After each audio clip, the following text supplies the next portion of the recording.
Halo Sobat Bonsai, apa kabarnya? Masih bersama saya Tommy Setiawan di channel Gizi Official Bonsai. Bagaimana puasanya?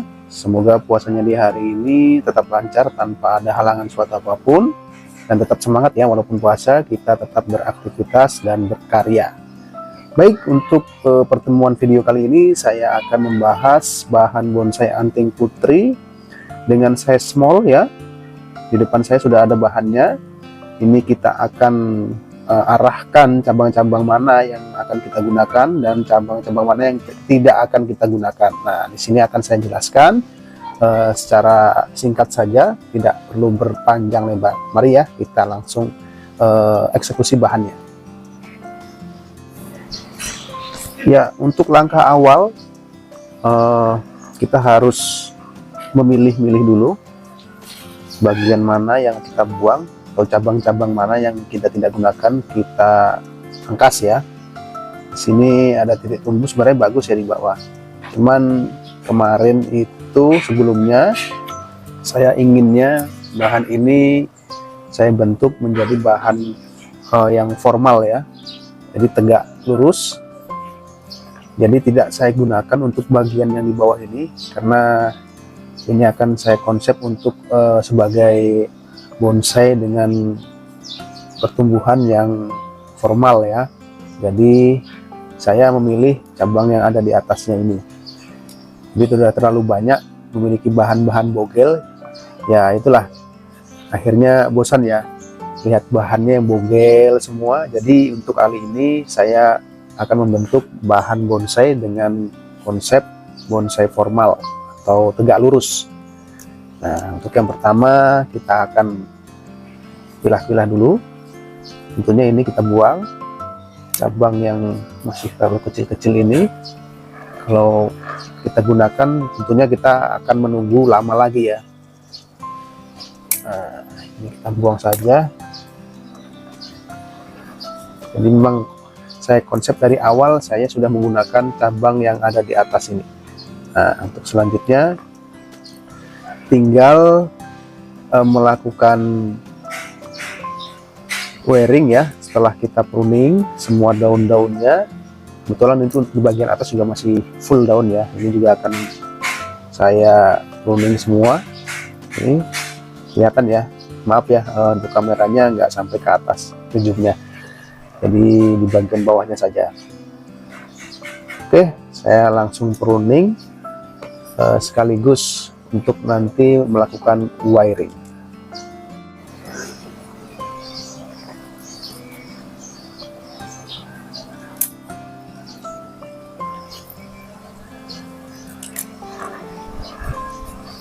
Untuk ini ya Sobat Bonsai, bagian cabang pertamanya yang ada di bawah ini kan muncul ya seperti ini ya, anak cabang baru. Nah, cuman pada waktu itu mungkin saya lupa ya untuk kontrol, seharusnya ini dipotong ya, jadi tidak mengganggu pertumbuhan cabang yang terusannya ini. Nah, lambat laun anak cabang yang tumbuh ini semakin besar ya, semakin besar, akhirnya cabang terusannya ini kalah ya. Nah, ini mana yang kita pakai? Tentunya kita tidak pakai yang kalah ini ya, kita pakai yang ini ya, yang anak cabangnya ini sebagai terusan, karena asupannya lebih banyak, asupan nutrisinya lebih banyak daripada cabang yang kita gunakan yang saya gunakan sebelumnya sebagai cabang terusan. Nah, ini kita buang saja untuk yang terusannya ini. Nah, seperti ini ya sobat. Jadi nanti terusannya kita pakai yang ini, anak cabangnya yang kita gunakan karena lebih dominan tingkat kesuburannya.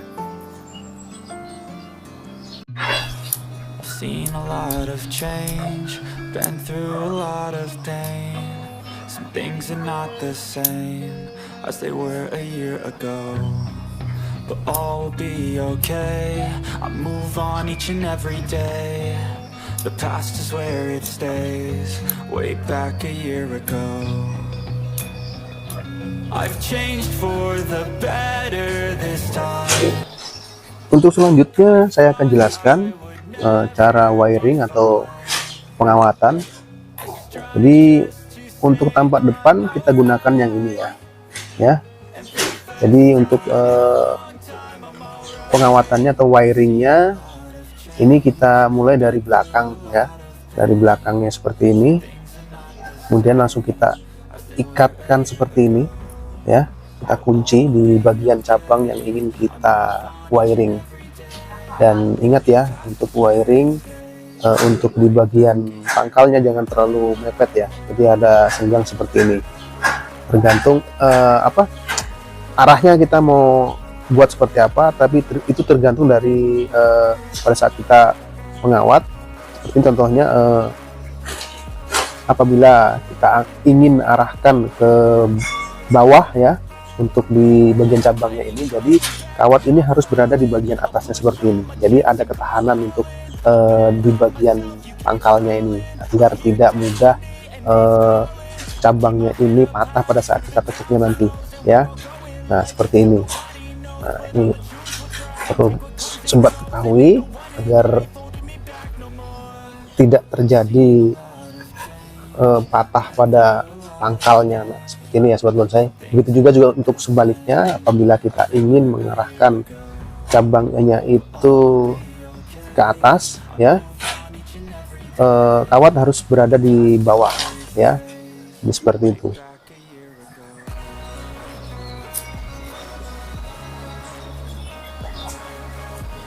Lilitannya ya, maksudnya ya, lilitannya harus berada di bawah dari cabangnya, baru bisa kita arahkan ke bagian atas. Nah ini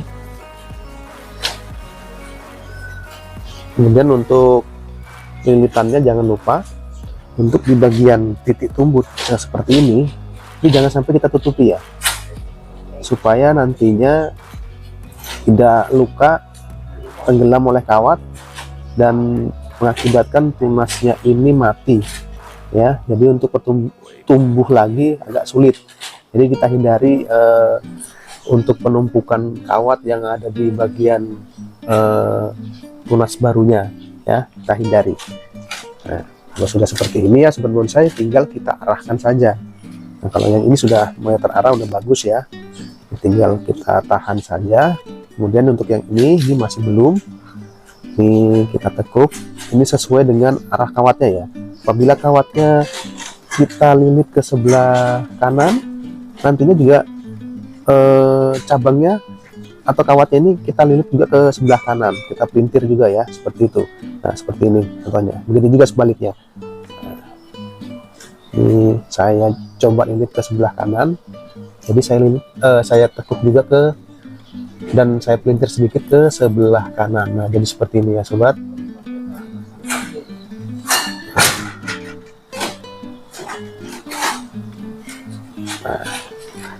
Nah jadi seperti ini, kita arahkan ke bawah. Nah, jadi kalau kita ingin mengarahkan ke bawah, posisi lilitannya ini harus ada di atas dari cabang ya, seperti ini. Ini menghindari untuk patah untuk di bagian pangkalnya, karena pengalaman saya pernah terbalik ya. Untuk lilitannya saya inginnya ke bawah, tapi saya lilitkan dari bawah, tidak berada di bagian atas seperti ini. Nah pada saat saya tekuk atau saya pelintir sedikit, akhirnya di bagian pangkalnya itu patah ya. Ini seperti ini sobat. Nah, untuk terusannya ini kita biarkan saja terlebih dahulu ya. Ini sudah arahnya sudah bagus ya. Kenapa saya memilih tampak depannya untuk di bagian ini ya, ini sangat proporsi, sangat pas sekali ya bentuknya. Karena biasanya kalau pohon tua itu untuk bagian terusannya untuk arah ke mahkotanya dia cenderung mengarah ke depan ya, di bagian atas itu ya. Jadi pada saat kita memandang sebuah pohon tua itu, jadi mahkota ini seakan-akan menusuk ke mata kita ya, pandangannya itu. Nah, kenapa saya tidak pilih di bagian belakang ya, seperti ini. Ya, bisa kita lihat karena untuk di bagian belakang ini cenderung akan membelakangi ya, atau membungkuk mendongak nanti akhir dari mahkotanya. Jadi kurang pantas ya kalau mahkota itu mendongak ke belakang ya. Jadi yang enak dipandang itu adalah ketika kita melihat pohon yang sudah tua, kita bisa lihat ya, mahkota itu arahnya pasti kalau tidak ke depan terus ke samping kanan kiri ya, biasanya seperti itu, bukan ke belakang ya. Nah itu harus kita pahami ya teman-teman semua. Jadi jangan sampai kita membuat mahkota mengarahnya ke belakang. Ini sangat berlawanan sekali dengan alamnya. Kalau kita melihat pohon tua ya, memiliki mahkota akan terlihat pada saat kita pandang itu mengarah ke bagian depan, ke kanan atau ke kiri ya. Tapi tetap condongnya pasti akan ke arah ke depan. Biasanya seperti itu ya. Oke, untuk di bagian akarnya ini juga saya kurang tahu ya untuk pertumbuhan akar, tapi ini sepertinya masih terlalu kecil ya. Nanti saya coba bongkar, saya korek-korek sedikit ya. Ya teman-teman, ternyata untuk di bagian akarnya ini ukurannya masih sebesar ranting seperti ini ya, cabangnya sebesar ini. Jadi saya akan kubur kembali. Masih terlalu kecil akarnya ya, jadi kita timbun kembali.